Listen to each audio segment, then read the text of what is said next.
El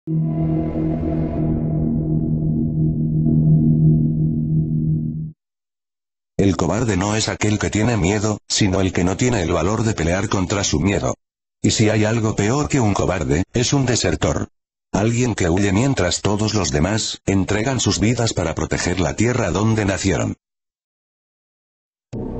Tan solo había pasado un día desde que el virrey Rafael de Sobremonte había escapado de Buenos Aires para protegerse de las fuerzas del Reino Unido en Córdoba.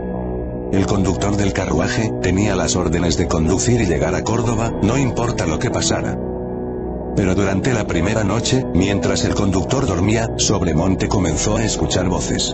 No se trataba de voces españolas, pero tampoco inglesas. Las palabras que escuchaba eran incomprensibles para él, por lo que mandó al conductor a revisar de qué se trataba. Cuando el conductor regresó, este le informó que no encontró a nadie merodeando, pero que iba a preparar los caballos para continuar el viaje, por si acaso hubiera ingleses planeando atacar por sorpresa. Mientras el conductor continuaba con el trayecto a Córdoba, Sobremonte intentó dormir.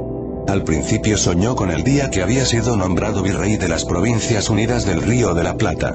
Para él, era un sueño muy placentero. Pero en cuestión de minutos, ese gran sueño se oscureció. Sobremonte fue transportado a un bosque.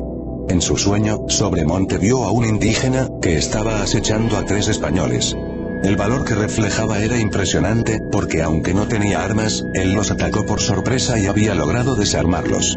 Aunque los españoles tenían la ventaja de número, él había logrado vencerlos. Pero cuando estaba a punto de matarlos, un cuarto español le disparó por detrás y terminó con su vida. Después de ver eso, Sobremonte despertó, y observó que ya era de mañana. Durante el día, Sobremonte no pudo dejar de pensar en ese sueño. Todo se sintió demasiado real. Cuando volvió a caer la noche, Sobremontes volvió a escuchar ruidos en el bosque, esta vez eran más fuertes. Él tenía tanto miedo, que intentó despertar al conductor de nuevo, pero estaba tan cansado que no podía ni abrir los ojos.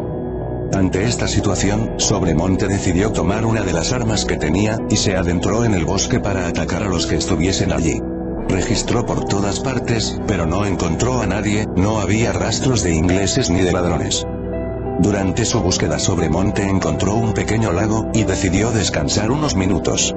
De repente, Sobremonte vio que al otro lado del lago, había un indígena. Sobremonte estaba muy asustado. Era el mismo que había visto en su sueño. El que vio ser asesinado. El indígena se dio vuelta y regresó al bosque.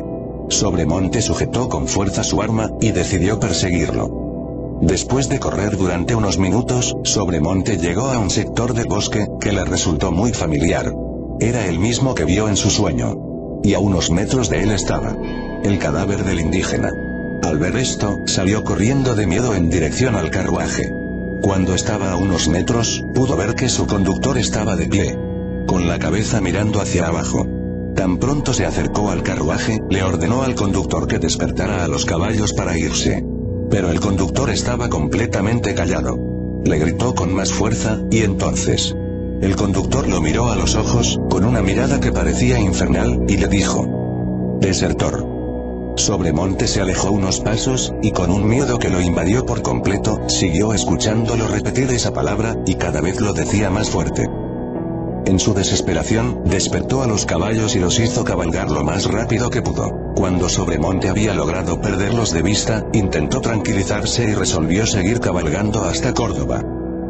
De repente, los caballos se descontrolaron, y comenzaron a correr más rápido, hasta que en un momento, una de las ruedas del carruaje se salió, haciendo que Sobremonte cayera por un costado.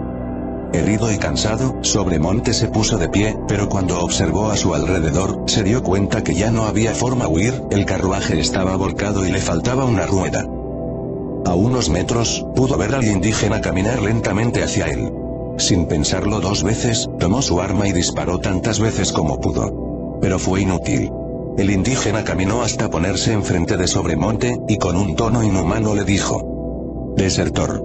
Inmediatamente, el indígena puso sus manos en el cuello de Sobremonte, y lo apretó hasta que en un punto él se desmayó. Cuando se despertó, el cobarde estaba en manos de soldados ingleses, y estos lo estaban llevando para decidir cuál sería su final. Ellos lo encontraron en medio del bosque, al lado de su carruaje destruido, sin el conductor, el cual había desaparecido sin dejar rastro. Sobremonte no lograba comprender qué fue lo que sucedió esa noche, pero si estaba seguro de algo, el espíritu de ese indio lo estaba buscando. Por ser descendiente de españoles. Por ser un cobarde. Por ser un desertor.